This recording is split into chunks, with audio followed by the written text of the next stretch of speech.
If you keep Googling, how do I stay consistent, or why can't I stick to goals, it's not a character flaw, it's your setup. And here's a 5-step anti-guru system for consistency, even with overwhelm, hormones, and real life.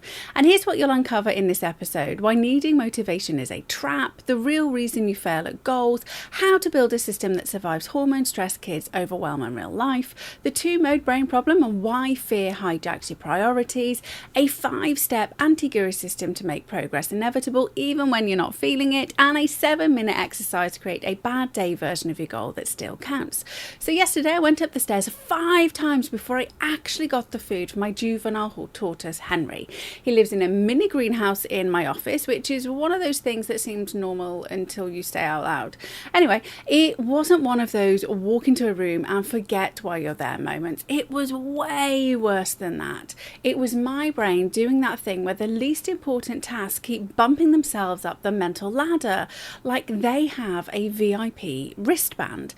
Every time I went to the fridge, another thought shoved its way in. Oh yeah, reply to that thing. Oh, quickly check that other thing.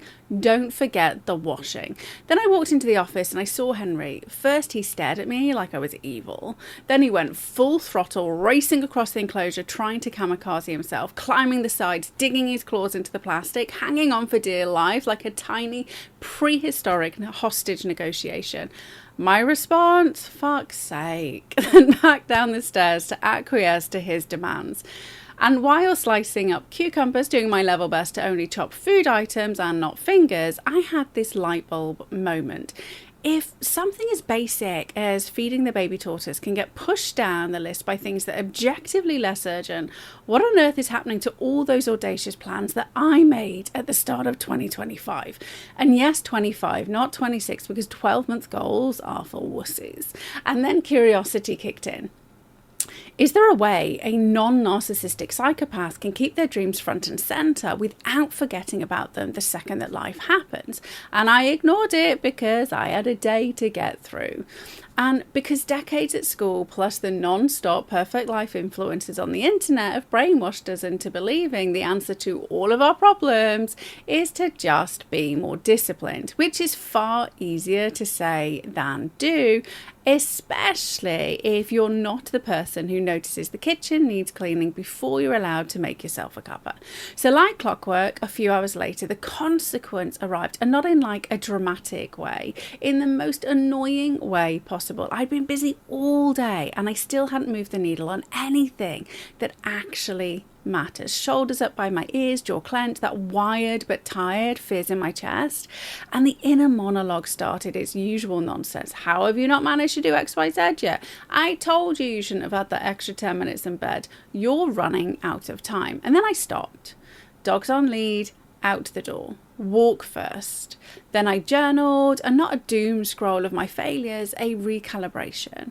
What's already good? What's already working? Where am I going? And what am I pretending is urgent because it feels safer than progress? And my brain did what it always does when I stopped treating it like a machine. It just chilled out. Not like Zen, more like the mental fog lifted enough for me to ground myself back in the truth of the situation. Like I wasn't actually failing at my goals, my just goal setup was causing me some chaos. So I did the only thing that reliably works. I made the next step so small it was almost insulting, and then I did it. Like finally finding the right key on a key ring of 400 keys. You're still annoyed it took so long, but the door finally opens. Motivation isn't the problem if your plan only works on a good day. And this isn't a one-off. I see it consistently in my clients. And people don't fail because they're lazy. They fail because their plan only works on a good day, and consistency requires a bad day system.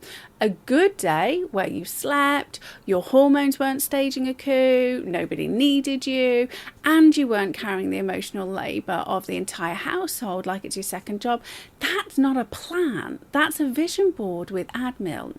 And in a nutshell, goals are intentions. Systems are what make progress inevitable, especially when you're human. And this might ruffle a few feathers, but I'm going to say it anyway.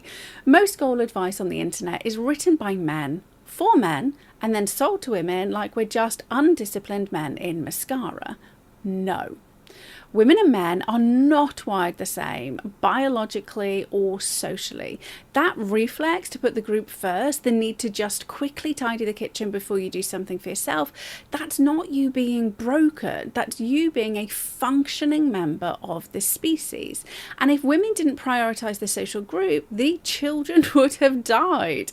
And it's why I used to want to launch my phone at the wall when I listened to business podcasts back in 2014 and 2015. Overwhelmingly male. Same story every time. I built a $6 million business in 6 months. Get up, exercise, work, hustle, repeat. And they'd mention the kids and the wife in passing, like background props, as though they weren't integral to the entire operation. Meanwhile, I'm sitting there thinking, okay, so who's cooking, who's cleaning, who's doing the invisible admin that keeps life from collapsing? Because unless you have a slave or a clone, that advice is basically be a man with a wife. Oh, and many of those 2014-15 internet success stories I actually saw a couple of years later in full Guru Zen mode after recovering from burnout. So anyway, here comes the science bit without the boring bit. So your brain runs on 2 main modes, desire and fear. The one you don't want to be in charge will always win if you don't design for it. Under stress, your attention narrows, you default to what feels urgent, familiar, and socially safe. Friction always kills follow through, and if the action requires determination, willpower, and a whole lot of motivation, you've built a system that depends on a resource that you don't reliably have. So the answer isn't more self-shaming, it's building a system that works on your worst day, reduces friction, and doesn't require you to become a completely different person. And if you've got anxiety, trauma history, depression, or chronic overwhelm, goals can feel like a cruel joke because the future feels foggy. Self-belief is on the floor and your nervous system is more focused on survival than self-actualization. So you don't need a bigger dream. You just need a smaller step. And you really are not broken. You're also not lazy, and you're also not bad at goals. You're just trying to run a human brain in a world that rewards burnout and calls it ambition. So let's make this simple, fun, and most importantly, achievable. And here's my anti-guru goal system focused on progress that survives real life. So step number 1, notice the pattern, not the personality. So pick one goal that just keeps slipping. Write this sentence: I don't do X when Y happens. So some examples: I don't write when I think it should only take an hour. I don't exercise when I feel behind. I don't do the thing when I've had a bath and I'm too cozy to re-enter civilization. You're not diagnosing yourself. You're just identifying your triggers. And yes, in case you're wondering, those are some of my core distractions. Step number 2, record the barriers like a detective, not a judge. For 7 days, just keep a teeny tiny log of what's been going on. 2 simple columns. What was the plan? And then what got in the way. No essays, just facts. And this is where you stop calling yourself inconsistent and start seeing the predictable friction. Step number 3, run low stakes experiments, not personality overhauls. Now design one experiment that makes the plan easier, not I'll become a 5 a.m. person. More like I'll do 10 minutes before I open any tabs. I'll keep the book on the side table so I don't hide it away, or I'll just do the first step. Your goals are like houseplants. Stop putting them on windowsills that you never walk past. Put it where your life already happens. Step 4, add a regulation tool so your body stops vetoing your plan. Now, if you're dysregulated, everything feels harder. So pair the action with a reset. Like my favorite, walk in a journal. But if you need a 60-second version, exhale longer than you inhale. For example, in for a count of 4, out for a count of 6. Drop your shoulders, relax the muscles in your face, and unclench your jaw. Then do the micro step. You're teaching your body this is safe and we can do this. Plus the dopamine hit from achieving the thing is key to helping you do the next thing and the next. Step number 5, review accuracy weekly and let go of the distractions. So once a week, just ask yourself, did this work on a bad day? Where did it rely on motivation? What's the smallest tweak that removes friction. So a good system is simply a sat nav that reroutes without calling you a failure. Over time, you'll notice all the things you were doing to reach your goals which were counterproductive and caused you harm, such as overworking, late night panic sprints, guilt-fueled productivity, skipping exercise, just one more hour. Like, use them if you must. But on the back end, make sure you keep upgrading your system so you won't need them in your future.